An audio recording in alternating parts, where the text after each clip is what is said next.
ഞാൻ അന്ന് തന്നെ ഇത് പ്രശ്നം ഉണ്ടാവുമെന്നാണ് വിചാരിച്ചത്.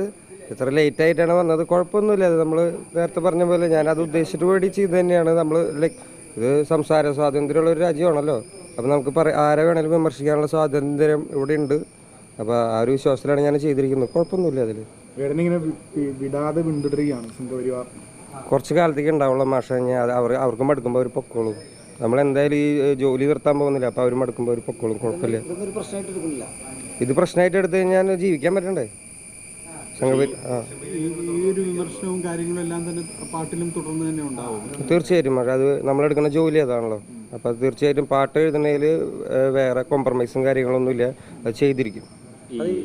ഇപ്പോൾ പക്ഷേ അതേസമയം തന്നെ ഈ എൻ ഡി എയുടെ സഖ്യകക്ഷികൾ തന്നെ ഇപ്പോൾ ഇന്നലെ തുഷാർ അടക്കമുള്ള ഒരു വേടനെ അനുകൂലിച്ച് വേടനെതിരെയുള്ള അത്തരം നടപടികൾ ശരിയല്ല എന്ന് പറയുന്നതിലേക്ക് പോലും കാര്യങ്ങൾ എത്തുകയും ചെയ്തിട്ടുണ്ട്. പല കാര്യങ്ങളുണ്ടായിരിക്കും. ചിലപ്പോൾ ഇലക്ഷനൊക്കെ പഞ്ചായത്ത് ഇലക്ഷൻ വരെയായില്ലേ 2 മാസം കൂടി കഴിഞ്ഞാൽ.